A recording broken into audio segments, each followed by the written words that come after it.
Class 11 second same, তো অধিকাংশ ছেলেমেয়েরা তো সারা বছর হয়তো ঠিকঠাক করে পড়েনি। তো এই মুহূর্তে দাঁড়িয়ে ওদের যদি কিছু গুরুত্বপূর্ণ প্রশ্ন বলে দেন, যাতে করে বায়োলজিতে ওরা ভালো নাম্বার পেতে পারে। কিন্তু ক্লাস 12-এ প্রমিস করতে হবে, এই ভিডিও কমেন্ট সেকশনে তোমাদেরকে প্রমিস করতে হবে যে 12-এ প্রত্যেকে বায়োলজি অত্যন্ত মন দিয়ে পড়বে। আর বায়োলজি সাবজেক্টের জন্য বায়ো উইজার্ড অবশ্যই কিন্তু তোমাদের দেখতে হবে। স্যারের চ্যানেলের লিংক ডেসক্রিপশন বক্সে দেওয়া থাকবে, তোমরা অবশ্যই সেই চ্যানেলটা কিন্তু ভিজিট করবে। স্যার, গুরুত্বপূর্ণ প্রশ্নগুলো যদি একটু বলে দেন। তো ক্লাস 11 সেকেন্ড সেমিস্টার তোমাদের পরীক্ষা কয়েকদিনের মধ্যেই। তো দেখো, জীববিদ্যার প্রশ্ন তোমাদের স্কুল করবে, তো তবুও আমি চেষ্টা করছি এমন কিছু প্রশ্ন দিতে যেগুলো কিন্তু যে স্কুলই করুক না কেন এর বাইরে প্রশ্ন যাতে না আসে, বা এই ম্যাক্সিমাম এর মধ্যেই যাতে আসে। তোমাদের একটা জিনিস তোমরা লক্ষ্য করেছো যে তোমাদের কিন্তু বায়োলজিতে এবার একটা নতুন জিনিস অ্যাড হয়েছে, কম্পিটেন্সি বেসড কোশ্চেন। তো কম্পিটেন্সি বেসড কোশ্চেন গুলো ভালো করে দেখে যেতে হবে। আমি চলে আসছি, তোমাদের টোটাল 10টা চ্যাপ্টার আছে। প্রথমে আসবো সালোক সংশ্লেষ। সালোক সংশ্লেষে যেগুলো 2 বা 3 মার্কসে দেখে যাবে, জলে দ্রবীভূত ও অ্যালকোহলে দ্রবীভূত উদ্ভিদ রঞ্জকের নাম, শোষণ বর্ণালী, কার্য বর্ণালী, অ্যান্টেনা কমপ্লেক্স, PS1 ও PS2 পার্থক্য, এমারসনের প্রভাব, ফটোলাইসিস, হিল বিক্রিয়া, আলোক শোষণ বা সিটু চক্র, ক্রাঞ্জ অ্যানাটমি, লোহিত চ্যুতি, ফটোসিনথেটিক কোসেন্ট, C4 চক্রকে হ্যাচ ও স্ল্যাক চক্র বলে কেন, কেমিওসমোটিক প্রকল্প। 3 মার্কসে দেখবে জেড নকশা, অন্ধকার দশা বা C3 চক্র, C2 চক্র, C4 চক্র, ক্যাম দশা, আবর্তাকার ও অনাবর্তাকার ফটোফসফোরাইলেশনের পার্থক্য। 4 মার্কসে কম্পিটেন্সি বেসড কোশ্চেন হিসেবে দেখবে বোর্ড থেকে একটা মডেল কোশ্চেন বেরিয়েছে, সেইটার মডেল কোশ্চেনের সলিউশনটা অবশ্যই করে যাবে।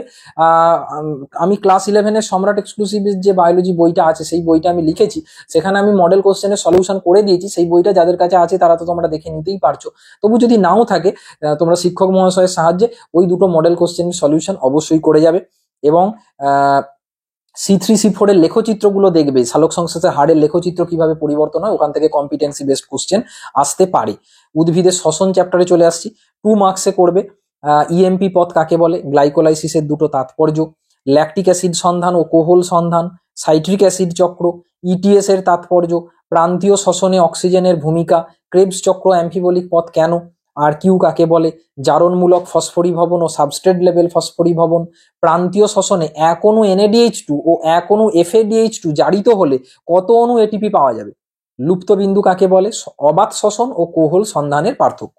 3 মার্কসের জন্য গ্লাইকোলাইসিস বা ক্রেবস চক্রের শব্দচিত্র করে যাবে, যে কোনো একটা আসার ভেরি মানে ইম্পর্টেন্ট, বা আসবেই একটা বলতে পারো। সন্ধানের ব্যবহারিক প্রয়োগ, সবাত শ্বসনে ATP উৎপাদনের হিসাব সারণী আকারে দেখাও, ETS এর রূপরেখা। এই বিষয়ে এই ধরনের টপিকগুলোর বেশ কিছু ক্লাস আমার চ্যানেলে, যেটা ডেসক্রিপশনে লিঙ্ক দেওয়া থাকবে, সেখানে আলোচনা করা আছে, বা এর মধ্যে আমি আরো কিছু আলোচনা করে দেবো। তোমরা যারা যারা আমার চ্যানেলটা ভিজিট করোনি, এই লিঙ্ক থেকে ভিজিট করলে আমার চ্যানেলটাকে তোমরা দেখতে পাবে, সেখানে আরো নতুন ক্লাস তোমাদের আসছে, বা ক্লাস 12-এও আসবে। 4 মার্কসের হিসেবে দেখবে, মানে কম্পিটেন্সি বেসড কোশ্চেন, রেখাচিত্র। দেখো, গ্লাইকোলাইসিসটা হয় তোমাকে বর্ণনা করতে দেবে, নাহলে গ্লাইকোলাইসিসে ধরো তুলে দিল ছবিটা, মানে ছকটা, মাঝে মাঝে এক একটা জায়গায় ফিল ইন দ্য ব্ল্যাঙ্কস দিয়ে দিল, দিয়ে সেটাকে কম্পিটেন্সি বেসড হিসেবে কোশ্চেন হিসেবে দিয়ে দিতে পারে। বিপাকে শক্তি ধাপে ধাপে নির্গত হয় কেন, উদ্ভিদের বৃদ্ধি বিকাশে চলে আসছি।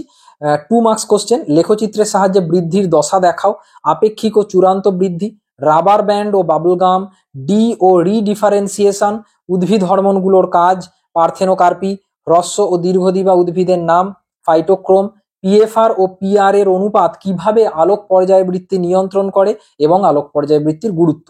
3 মার্কস হিসেবে জিব্বেরেলিন ও অ্যাবসাইসিক অ্যাসিডের কাজ পরস্পরের বিপরীতধর্মী কেন। এছাড়াও এই চ্যাপ্টারে 4 মার্কস ভেরি ভেরি ইম্পর্টেন্ট, মানে কম্পিটেন্সি বেসড কোশ্চেন হিসেবে আসতেই পারে।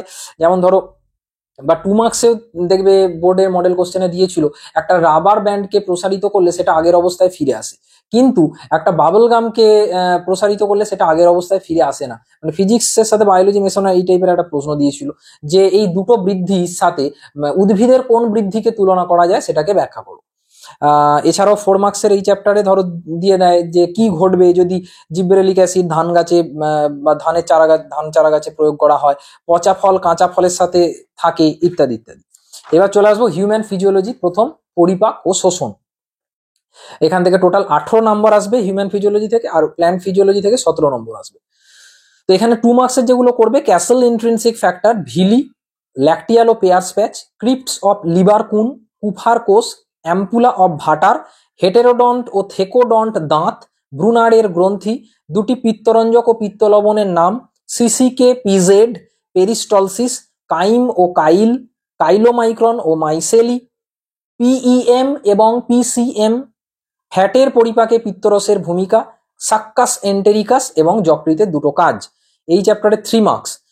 ধরো তোমাকে দিয়ে দিল যে মিউকাস কোষ বলো, পেপটিক কোষ বলো, অক্সিনোটিক কোষ বলো, সেখান থেকে কি খরিত হয়, পিত্তের দুটো কাজ, পৌষ্টিকতন্ত্র নিঃসৃত দুটো পাক অন্ত্রীয় হরমোনের নাম, উৎস ও ভূমিকা, ফ্যাটের পরিপাক বা শোষণ পদ্ধতি, কোয়াসিও বা রোগগুলো করে যাবে, রোগ থেকে একটা আসতে পারে কোয়াসিওকর বা ম্যারাসমাস, লালারস অগ্নাশয় রসের উপাদান। ধরো কোনো ব্যক্তি উদ্বেগে ভুগছে আবার মশলাদার খাবার খাচ্ছে, ব্যক্তির কি রোগ হতে পারে। আর 5 মার্কস হিসেবে একটাই বলছি, কার্বোহাইড্রেট বা প্রোটিন জাতীয় খাদ্যের পরিপাক পদ্ধতি। এবার চলে আসবো নিঃশ্বাস প্রশ্বাসে। 2 মার্কস হিসেবে দেখবে প্লুরা কি বা প্লুরার কাজ, ক্লোরাইড শিফট, বোর প্রভাব, হ্যালডেন প্রভাব, অ্যালকালি রিজার্ভ, পেশাগত ফুসফুসের রোগের দুটো নাম। এই দেখবে যে বিভিন্ন যে সংকেতগুলো আছে, টিভি, আইআরভি, ইআরভি, এগুলো থেকে আসার ভালো চান্স আছে, এগুলো কি দেখে যাবে। নিষ্ক্রিয় বায়ু পরিমাণ, হাঁপানির কারণ, আর যে রোগ বারবার বলছি, আবহ সহিষ্ণুতা আছে, অ্যাসফিক্সিয়া আছে, সিওপিডি আছে, পর্বত পীড়া আছে, যা খুশি দিতে পারে, কারণগুলো দেখে যাবে। এই চ্যাপ্টারে 3 মার্কস হিসেবে অক্সিজেন হিমোগ্লোবিন বিয়োজন লেখচিত্র, কখন সেটা ডান দিকে সরে কখন সেটা বাঁ দিকে সরে, ডায়াফ্রাম ও ইন্টারকস্টাল পেশির ভূমিকা শ্বাসকার্যে, টোটাল লাং ক্যাপাসিটি, শ্বাসবায়ুর পরিমাণের লেখচিত্র। ধরো এই যে টিভি, আইআরভি বলছিলাম, এটাকে ওইভাবে না দিয়ে কোনো কোনো স্কুলে একটা লেখচিত্র দিয়ে দিতে পারে এবং দিয়ে চিহ্নিত করতে দিতে পারে যে এটা কি ওটা কি। এই সেম কোশ্চেনটা বোর্ডের মডেল কোশ্চেনে কিন্তু দেওয়া আছে। 5 মার্কস হিসেবে একটি চিত্রের সাহায্যে মানুষের শ্বাসক্রিয়া পদ্ধতি। চলে আসবো দেহ তরল ও সংবহন। 2 মার্কস হিসেবে দেখবে দুটো ফ্যাগোসাইটিক ডাব্লিউবিসির নাম, এরিথ্রোব্লাস্টোসিস ফিটালিস, রক্তের শ্রেণীবিভাগের তাৎপর্য, সিরাম ও প্লাজমার পার্থক্য, লসিকার কাজ, রক্ত লসিকার পার্থক্য, কর্ডি টেন্ডানি, ফোরামেন ওভেল ও ফসা ওভালিস, পোর্টাল সংবহন, হিজের বান্ডিল ও পার্কিনজি তন্তু, হৃৎপিণ্ডের পেসমেকার, প্রথম ও দ্বিতীয় হৃদধ্বনির কারণ, কার্ডিয়াক আউটপুট, সিস্টোলিক ও ডায়াস্টোলিক চাপ, bradycardia, atherosclerosis, arteriosclerosis, coronary thrombosis, angina pectoris, heart failure, stroke volume, শিরাধমনির পার্থক্য, হৃৎপিণ্ডের স্পন্দন হার 72 বার পার মিনিট হলে হৃদচক্রের সময়কাল কত হবে, মায়োকার্ডিয়াল ইনফ্রাকশন। 3 নম্বরের রক্ততঞ্চনের ধাপ, ইসিজি কি এবং ইসিজির লেখচিত্র। 5 নম্বর হিসাবে হৃদচক্র, ভেরি ভেরি ইম্পর্টেন্ট, ফিকের মূলনীতি থেকে হার্ট উৎপাদ কিভাবে নির্ণয় করবে, আর রক্তচাপ নিয়ন্ত্রণকারী প্রভাবক ও হৃদ কার্যকারিতা নিয়ন্ত্রণে স্নায়ুতন্ত্রের ভূমিকা। চলে আসবো রেচনে। 2 মার্কস হিসেবে দেখবে পোডোসাইট কোষ, বার্তিনি স্তম্ভ, নেফ্রনের অন্তর্মুখী ধমনিকার চেয়ে বহির্মুখী ধমনিকার ব্যাস ছোট কেন, ফিল্ট্রেশন মেমব্রেন কি কি দিয়ে তৈরি, ম্যাকুলা ডেন্সা ও ভাসার একটা, নেফ্রনের অংশগুলির কাজ ও কি কি পুনঃশোষিত হয়, জিএফআর কি, মূত্রের স্বাভাবিক ও অস্বাভাবিক দুটো করে উপাদান, অসমো রেগুলেটর ও অসমো কনফার্মার কি, রেচনে ফুসফুস ও যকৃতের ভূমিকা, রোগ বা ডায়ালিসিসটা করবে, জাক্সটাগ্লোমেরুলাস অ্যাপারেটাস করবে, আর রেনাল ক্যালকুলি কি। 3 মার্কস হিসেবে করবে মূত্র নির্গমন পদ্ধতি, কাউন্টার কারেন্ট বিবর্ধক ও সহায়ক, আর ডবল এস রাস সিস্টেম এবং এএনএফ সিস্টেম, ব্রিক এবং ব্রিকের, এটা খুব ইম্পর্টেন্ট, ব্রিকের কার্যকলাপ নিয়ন্ত্রণে রেনিন ও অ্যাঞ্জিওটেনসিনের ভূমিকা। 5 মার্কস হিসেবে দেখবে বৃক্কের কার্য নিয়ন্ত্রণে বিভিন্ন হরমোনের ভূমিকা এবং মডেল পেপারের যে প্রশ্নগুলো বললাম। চলে আসবো চলন গমন। 2 মার্কস হিসেবে দেখবে পেশি সংকোচনে অংশগ্রহণকারী দুটি প্রোটিনের নাম, সার্কোমিয়ার, মায়োফাইব্রিল, জেড ব্যান্ড, শ্বেত পেশি ও লোহিত পেশির পার্থক্য, পূর্ণ বা ব্যর্থ সূত্র কি, পেশি সংকোচনে ক্যালসিয়ামের ভূমিকা, সমটান ও সমদৈর্ঘ্য পেশি সংকোচন, পেশি সংকোচনে এটিপির ভূমিকা, এ এবং আই ব্যান্ড, মানবদেহের মোট পঞ্জরাস্থির সংখ্যা, সাইনোভিয়াল সন্ধি, gout, arthritis, myasthenia gravis, muscular dystrophy. এই যে পঞ্জরাস্থির সংখ্যা বা কোথায় কটা হাড় আছে এগুলো দেখবে 206 টোটাল হিসাবটা দেখে যাবে। ঠিক আছে, যে হাতে এখানে আমাদের একটা হিউমেরাস, রেডিয়াস আল্লা দুটো, ঠিক আছে, এই হাতে টোটাল 30টা, মানে এইখান থেকে এই পর্যন্ত ধরলে টোটাল 30টা হাড় আছে, পায়েতেও 30টা। এই যে ক্যালকুলেশন গুলো যদি না করে থাকো ভালো করে একটু দেখে যাবে। 5 মার্কস হিসেবে very very important sliding filament theory বা পেশি সংকোচন কৌশল। চলে আসবো লাস্ট দুটো চ্যাপ্টার বাকি আছে, স্নায়ুতে চলে আসবো। 2 মার্কস হিসেবে দেখবে মস্তিষ্কের বিভিন্ন অংশের কাজ আসবেই, very very important, corpus callosum, লিম্বিক তন্ত্র, অ্যাপনিউস্টিক ও বমন কেন্দ্র কি, প্যাসিনিয়ান কণিকার অবস্থান ও কাজ বলো। Foramen of Munro, ফাইলাম টার্মিনেল O কোনাস medullaris. করোটীয় স্নায়ুর যে নাম, ধরো তোমায় দিয়ে দিল যে তৃতীয় এবং চতুর্থ করোটীয় স্নায়ুর নাম ও কাজ বলো, এরকম আসতে পারে। সল্টেটারি কন্ডাকশন, সিএসএফ কাকে বলে? প্রতিবর্ত ক্রিয়া, রড কোষ ও কোন কোষের পার্থক্য, অন্ধবিন্দু ও পিতবিন্দু কি, অর্গ্যান অফ কর্টির একটি কাজ, পার্কিনসন ও অ্যালজাইমার রোগের কারণ আসবে। পার্কিনসন ও অ্যালজাইমার রোগের কারণ ম্যাক্সিমাম স্কুলে আসবে, কারণ এটা নতুন সিলেবাসে ঢুকেছে। আর নিউরোগ্লিয়া। 3 মার্কস হিসেবে দেখবে সাইন্যাপসের মধ্য দিয়ে কিভাবে উদ্দীপনা পরিবাহিত হয়, সমবেদী ও পরাসমবেদী স্নায়ুতন্ত্রের পার্থক্য, মায়োলিন যুক্ত স্নায়ুর মধ্য দিয়ে স্নায়ু আবেগ পরিবহনের বিবরণ দাও। আর করোটীয় স্নায়ুর নাম ও কাজ যেটা বললাম। 5 মার্কসের একটাই বলছি, নিউরন দ্বারা স্নায়ু আবেগ উৎপত্তি ও পরিবহন পদ্ধতির বর্ণনা। এবং লাস্ট চ্যাপ্টার রাসায়নিক সমন্বয় ও নিয়ন্ত্রণ, যেটা হচ্ছে হরমোন।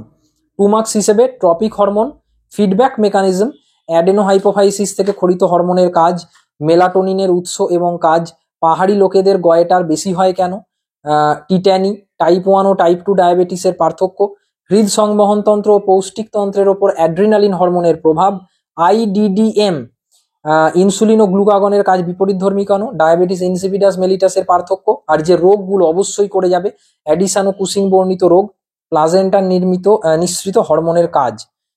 3 মার্কসের বলবো, একটি অ্যামাইনো ধর্মী, একটি স্টেরয়েড ধর্মী এবং একটি পেপটাইড ধর্মী হরমোনের নাম, পিনিয়াল গ্রন্থির অবস্থান ও কাজ। রোগগুলো আগেই বললাম, রোগ করে যাবে, হরমোন ঘটিত রোগ। কার্বোহাইড্রেট ও ফ্যাট বিপাকে ইনসুলিনের ভূমিকা, সিক্রেটিন ও গ্যাস্ট্রিনের কাজ, শুক্রাশয় ও ডিম্বাশয় নিঃসৃত হরমোনগুলোর নাম ও কাজ। আর 5 মার্কসের হিসেবে একটাই বলবো, হয় পড়বে স্টেরয়েড হরমোনের ক্রিয়া পদ্ধতি, না হলে প্রোটিন হরমোনের ক্রিয়া পদ্ধতি। তো যা বললাম এর বাইরে আশা করছি মানে আমি সেইভাবেই দায়িত্ব নিয়ে করেছি। সেই জন্যই বলছি, যে স্কুলেই প্রশ্ন হোক না কেন এর মধ্যেই আসবে, সেই জন্য তোমরা লিখে আসবে। আর ওই কম্পিটেন্সি বেসড কোশ্চেনের জন্য যেটা বললাম, এই প্রশ্নগুলোর মধ্য থেকে একটু বুদ্ধি অ্যাপ্লাই করবে, যে গ্লাইকোলাইসিস হয়তো নর্মাল দিয়ে দিলে সেটা নর্মাল প্রশ্ন দেবে, আর কম্পিটেন্সি বেসড কোশ্চেনে হয়তো যদি দেয় সেটা দেখবে ওই যেটা বললাম যে ছকটা দিয়ে মাঝে কয়েকটা জায়গা অমিট করে দেবে, শূন্যস্থান পূরণ, সেগুলো তোমায় বলতে হবে। এগুলো অবশ্যই করে যাবে। আর এইগুলো রিলেটেড বিভিন্ন আলোচনা আমার চ্যানেলে করা আছে, সেগুলো তোমরা ভিডিও ডেসক্রিপশনে থাকা লিঙ্ক থেকে দেখে নিতে পারো। ধন্যবাদ।